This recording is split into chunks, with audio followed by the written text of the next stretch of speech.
এখানে পিয়ার পদ্ধতির মানে মূল যেটা নেপথ্যে মানে যারা যে দলগুলো চেয়েছে ওরা তো চেয়েছে ওদের তাদের কিন্তু একটা যুক্তি আছে যে আমরা সমবন্টন। এখানে হচ্ছে ওনাদের পার্সোনাল ইস্যু ইনভলভ, ওনারা নিজের ব্যক্তি স্বার্থটাকে প্রাধান্য দিয়ে মানে সেলফ ইন্টারেস্ট থ্রেট, এটা ওনাদের পার্সোনাল বিষয়ের সমস্যায় জর্জরিত। যখন তারা দেখতেছে আমরা তো মাঠের রাজনীতিতে জনগণ আমাদেরকে স্বাধীনতা বিরোধী হিসেবে জানে, জনগণ জানে যে ৭১ সনে তারা সম্মানহানি করেছেন আমাদের ২ লক্ষ মা বোনেকে, তখন তো তাদের কাছে আমাদের যে এই একটা ছোট পার্সেন্টেজ ভোট পাবো, যেখানে আমি ৬০,০০০ ভোট পেয়েও আমরা সংসদে যেতে পারবো না, সংসদের এড়িয়ে যেতে পারবো না।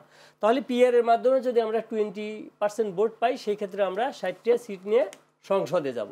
এখন এই সংসদে যদি পিআর পদ্ধতির মাধ্যমে যদি এটা মানে বর্তমান তো এই নিয়মটা নেই, আমি আশা করবো ইনশাল্লাহ এটা হবে না। তাদের বর্তমান যে তারা যে মানে বিপথে আছে ওই বিপদ থেকে তাদেরকে বর্তমান পথে আসার জন্য, নিয়মের ভিতরে আসার জন্য আমি তাদেরকে আহ্বান জানাবো। জামাতের আমির সহ যারা 5 দলীয় যে হাত পাখা, এই হাত পাখা দেখেন দীর্ঘ সময় আওয়ামী লীগের আমলে কত সুযোগ সুবিধা নিয়েছে।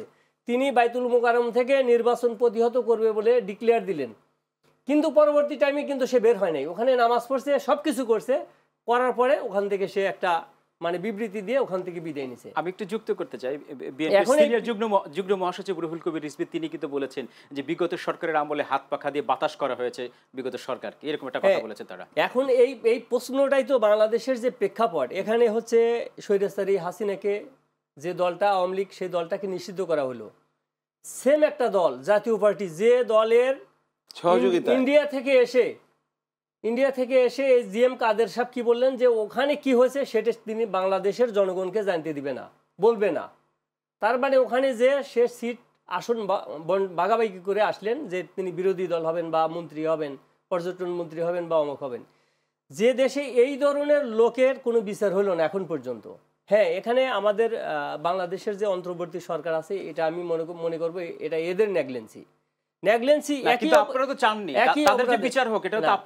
আমরা চাইনি বলতে এখন এই না চাওয়ার প্রেক্ষাপটটা দেখেন, এই প্রেক্ষাপটটা হচ্ছে ভিন্ন। যেমন আওয়ামী লীগকে নিষিদ্ধ করা হয়েছে, সেখানে আওয়ামী লীগের অনেক লোককে জামাত ইসলামী তাদেরকে একটা কি বুদ্ধি দিচ্ছে, তুমি হালকা একটু দাঁড়িয়ে রাখো, মাথায় টুপি পরো, আমাদের লেফাস পরো, লেফাস পরে আমাদের দলে এসে মিলে যাও। বিভিন্ন সভা সমাবেশে দেখা যাচ্ছে তারা জামাত ইসলামের ভাষণ দিতে গিয়ে তারা জয় বাংলা জয় বঙ্গবন্ধু বলতে নিয়ে তওবা পড়তেছে, থুতু দিতেছে মুখে।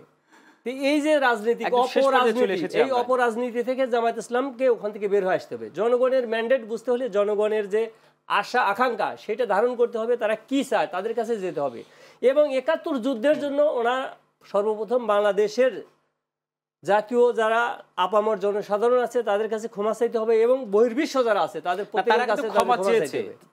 জামাত ইসলামের তার পরবর্তীতে দীর্ঘ ১৭ বছর আমাদের যে জেনারেশন আছে যারা এই ১৭ বছর ১৮ বছর ভোট দিতে পারেনি, তাদের বয়স হয়েছে ১৮, ১৭, ৩৫ বছর। তখন এরা কিন্তু ওই যুদ্ধটা দেখেনি, কিন্তু ওনারা পরবর্তীতে ইতিহাস পড়েছে। এখন ওনাদের বিবেচনার বিষয় যে এই প্রথম যে ভোট হবে এই ভোটটায় জামাতকে আসলে তারা কতটুক অ্যাকসেপ্ট করছে, এটা একটা ভোট হইলে কিন্তু এটা কাউন্ট হবে।